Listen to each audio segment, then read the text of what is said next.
Ladies and gentlemen, please welcome Neil Peterson. We all know people in this world who carry baggage.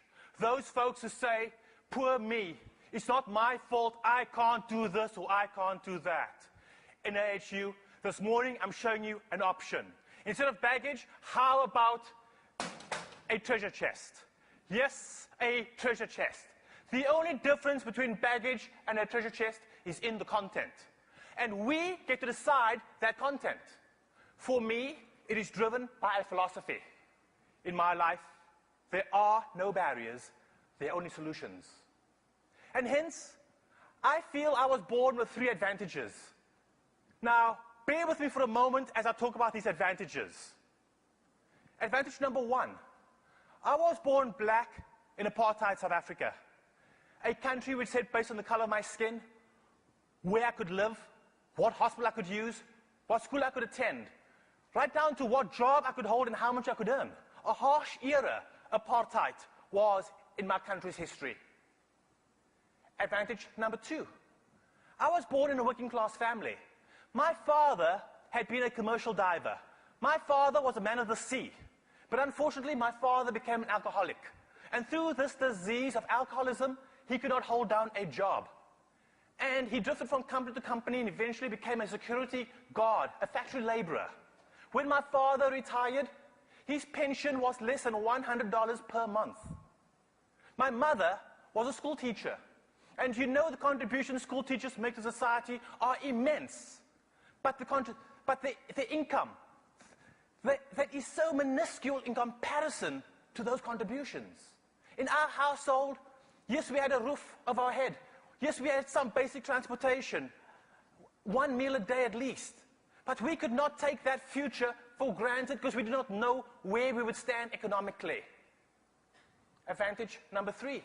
You see, I can walk today, but I could not always walk. Because when the big guy upstairs was handing out hip sockets, I was not paying attention. And so in my left hip, I did not have the cup of the ball and socket joint. As a result, the first 5 years of my life was spent in and out of hospital. The last surgery left me in a plaster cast from my ankle to my chest. In this body cast, if I wanted to see a different view, a nurse or a doctor physically had to pick me up and shift me. And I have no idea how my parents paid for those surgeries. But you hear me speak about my 3 advantages. You hear me speak about prejudice, economic hardship, and physical disability. And you are saying to yourself right now, is this guy crazy? Those are not advantages, those are huge disadvantages. Well, in AHU, each and every one of us in this room has been dealt a hand of cards. We can't change that fact. But how we choose to play that hand of cards is up to us. We could go through life and say, oh, poor me, the world's against us. Poor me, the government is against us. Poor me for whatever reason, and choose to carry baggage. Or instead, we can hold our heads up high and truly believe in life there are no barriers. We will find solutions. We will choose to carry no chips on our shoulders.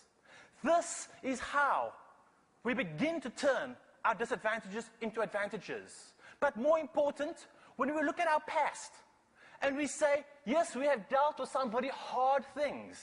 And because we have dealt with those hard things, whatever the future will throw at us, we can deal with that too, because we are survivors, we are winners. This is how we find the treasures of our life. I challenge you to go forward and hunt for your experiences as treasures, not as problems or things of the past that hold you back, but as reasons to excel as we go and look towards that future, as you, as brokers, make a difference. And so, I lay in this hospital bed, and one morning a doctor makes his rounds, and he shows up at my bed, and he says to me, son, what are you interested in? And I said, boats. I grew up in the coastal city, Cape Town, South Africa. Indian Ocean on one side, Atlantic on the other. I grew up with the stories of my father and his time at sea. It is natural to be drawn to boats. My community were fishermen. A few days later, that doctor showed up with an entire stack of sailing magazines. I was too young to read the words, but a picture will paint 1,000 words. I saw photographs of beautiful yachts gliding through the ocean waters. And I thought, maybe one day I could be on that boat. I saw tropical blue waters, waters which could be the Caribbean. And I thought perhaps one day I may explore those beautiful tropical waters of maybe the Caribbean. Ladies and gentlemen, when we have hope, we have the most powerful tool within ourselves to overcome anything. And you know, when patients, when your clients lose hope, you see people decline. We are in the business of hope, of helping people to go forward and to excel. Not just to survive, but to prosper. And so as I looked at these pictures, my dreams became concreted. But it was not until about age 11 that I read a book that was to change my life forever. Joshua Slocum, Sailing Alone Around the World. When I finished reading this book about a man who had circumnavigated at the last century, the 1800s, he spoke about a place called Cape Horn, the southernmost cape of the universe. I wanted to see Cape Horn. He spoke about his adventures on a yacht. I wanted to be a sailor. And I remember going to my dad and saying, hey, Daddy, please, can you have a boat, please? But on the income my father was earning, was that possible? No. But my mother said, son, stay reading, stay dreaming. The application of knowledge is the power.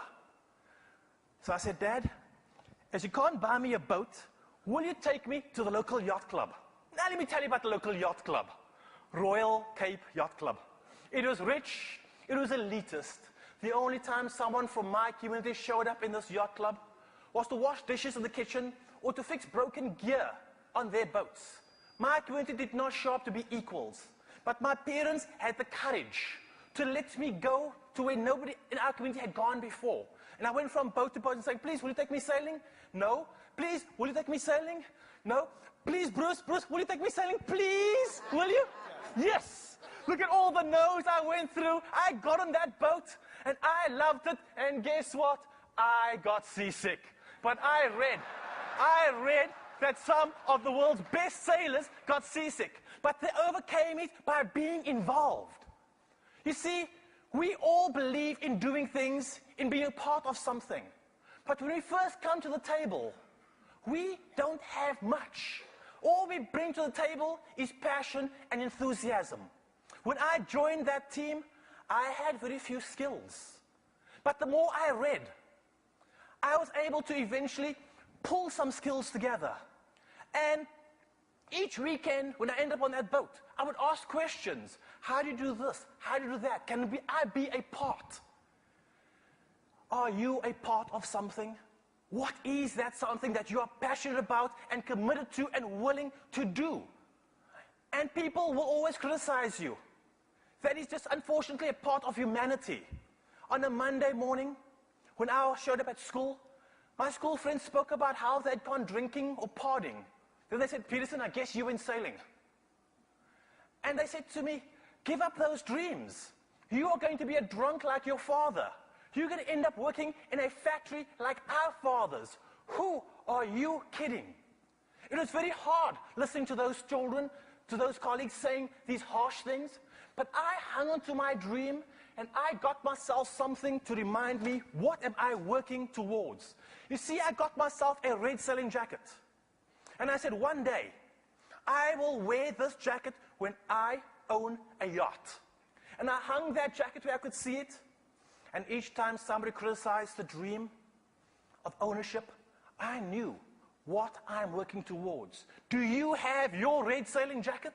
Do you have your dreams and the commitments to those goals and dreams? Well, I stayed reading. And I read about these giant sailors, people like Harry Mitchell, a man who became my hero. He was my idol. And I thought, wow, wouldn't it be wonderful one day to meet somebody like that? And I knew that somehow, some way, someday, I will own a vessel. And in all this reading that I was doing, in all this gaining of knowledge, I came to hear about a solo around-the-world yacht race. This race had been done previously a long time ago, but this one was going to be the first with stopovers, and Cape Town would be that first stopover. This race was 27,000 miles, the longest race on the planet known to mankind. And when the first competitor arrived in Cape Town, I was around 13, 14. When that first competitor arrived, it was the middle of the night, a school night. I could not go. When the second competitor arrived, it was a South African. But there was no point me showing up because he was a prejudiced South African and would never look and recognize a kid of a different color. So it was not worth showing up. When the third competitor arrived, it was a Saturday afternoon. I'd been on the dock since pre-dawn, waiting. And it was just by chance that I was on that dock as he came alongside. And as he looked up at this crowd that had gathered, he said, "I need a volunteer. I need help." And by the time the word help was out of his mouth, I was landing on his deck. We must be willing to step up to the plate. We are volunteers. You have volunteered your time to do what you want to do in this industry and to be here in New York City. And so we cleaned up the boat, we stowed sails, we coiled lines, and when we were done, I began to ask this individual a bunch of questions. Where did you find the money for the boat? Why the route that you took? Why did you do that? What will happen on the next route? Will you be first? And this individual answered every single one of my questions, and that was significant. His name, Richard Broadhead.